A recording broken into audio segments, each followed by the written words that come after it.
नमस्कार, मैं हूं वीरेंद्र कुमार झा और आप इस समय मेरे साथ देख रहे हैं खबर तह तक। आमतौर पर आप खबर तह तक में पॉलिटिकल खबरें ज़्यादा देखते हैं, लेकिन कई दर्शकों ने यह आग्रह किया कि राजनीति की खबरों के साथ साथ कुछ और प्रकार की खबरें दिखाई जाए। लिहाजा मैंने तय किया है, चूँकि इसका नाम भी है खबर तह तक, इसलिए इसके कई तह अभी खुलने बाकी हैं और उसी कड़ी में आज धर्म और स्वास्थ्य से जुड़ा हुआ एक तह खबर तह तक के अंदर खुल रहा है। इसके अंतर्गत आज बात जौ की कर ली जाए।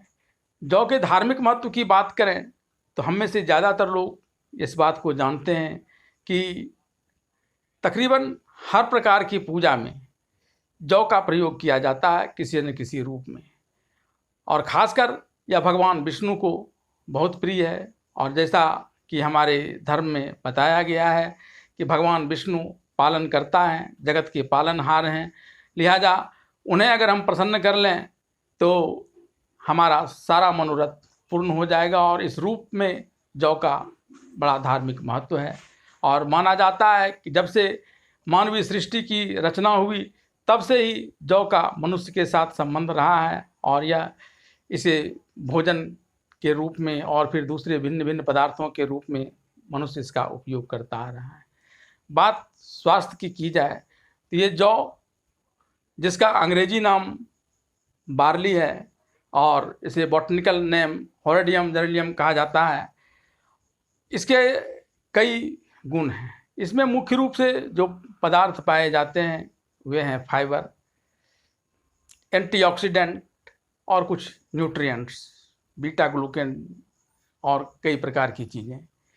और ये हमें कई प्रकार के रोगों से निजात दिलाते हैं और बृहत शब्दों में कहा जाए तो ये तकरीबन हर प्रकार के रोगों से हमें निजात दिलाता है।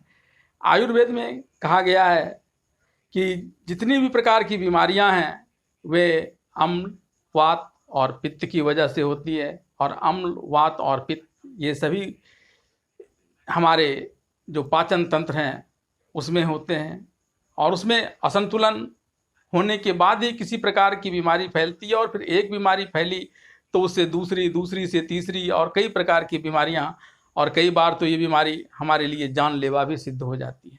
ऐसे में इससे बचे रहना बहुत ज़रूरी है और उसमें जौ की एक बड़ी भूमिका है। पाचन तंत्र को तंदुरुस्त बनाने के दृष्टिकोण से देखा जाए तो इसमें जो मौजूद फाइबर हैं वो हमारे शरीर में, चूँकि फाइबर सेल्यूलोज का बना होता है और हमारे शरीर में जितने भी पाचन रस हैं, डाइजेस्टिव जूस, उसमें से सेल्यूलोज को पचाने की क्षमता किसी में नहीं है, लिहाजा यह बिना पचे हुए निकलता है। और जिस प्रकार से हमारे शरीर में क्रमानुकंचन गति, पेरिस्टल्टिक मूवमेंट होता है, तो उससे धीरे धीरे करके या आंतों में जो अनपच पदार्थ सट जाते हैं, जिसका हमारे शरीर में कोई उपयोगिता नहीं है बल्कि वह दुरुपयोग करता है, बीमारियों को फैलाने के काम आता है, उसे टॉक्सिन पदार्थ को यह अपने साथ निकाल कर मलोत्सर्ग के द्वारा शरीर से बाहर कर देता है। दूसरी, यह किडनी को तंदुरुस्त बनाने में मदद करता है। जैसा कि हम जानते हैं कि किडनी हमारे शरीर में मौजूद कई प्रकार के जो टॉक्सिन्स हैं, खास करके एमिनो एसिड से कई प्रकार की चीज व्याधियां के कारण बनती है, वो अगर तंदुरुस्त नहीं रही तो फिर लोगों की जान भी चली जा सकती है और किडनी का ट्रांसप्लांटेशन भी आसान नहीं होता है।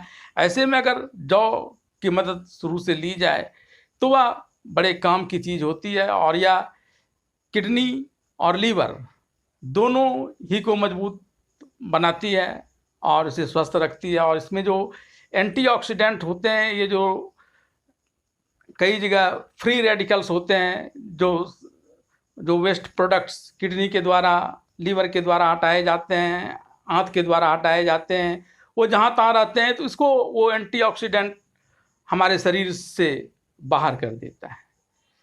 आजकल डायबिटीज़ की बीमारी काफ़ी तेज़ी से फैली हुई है और डायबिटीज़ भी कई कई रोगों को जन्म देता है, और यूँ तो कहिए कि यह प्राण घातक हो सकता है, लीवर को डैमेज करता है, रेटिना को डैमेज करता है, हड्डियों को मांस से जुड़ने से रोकता है, कई प्रकार के घटनाओं को यह अंजाम देता है अगर डायबिटीज़ को कंट्रोल में नहीं लाया जाए।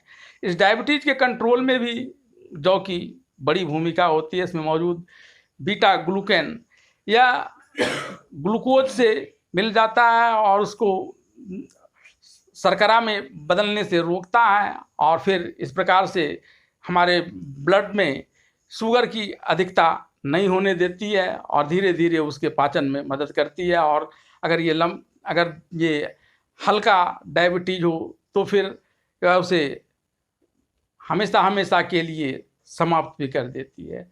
अब आप जानना चाहेंगे कि जौ का उपयोग कैसे किया जाए। जौ का कई रूपों में उपयोग किया जा सकता है। इसके आटा से रोटी बनाई जा सकती है। पहले अक्सर जौ के सत्तू बनाकर लोग पिया करते थे, खास करके जौ का सत्तू का चना के सत्तू के साथ बेहतर उपयोग किया जाता था, खासकर गर्मी के दिनों में, क्योंकि इसमें कूलिंग इफेक्ट भी होता है। ये हमारे शरीर में कूलिंग इफेक्ट्स करते हैं और ये ब्लड में मौजूद कई सारे चीज़ों को नियंत्रित करते हैं। ब्लड प्रेशर को भी नियंत्रित करने में इसकी बड़ी भूमिका होती है। तो इसके सत्तू और रोटी के अलावा अगर आजकल लोगों के पास वक्त नहीं होता तो ऐसे में आप इसके पानी को पी सकते हैं। इसके पानी के बनाने का तरीका यह है कि इसे पहले साफ़ कर लिया जाए और फिर 2-3 कप पानी में इसे रात भर फूलने दिया जाए।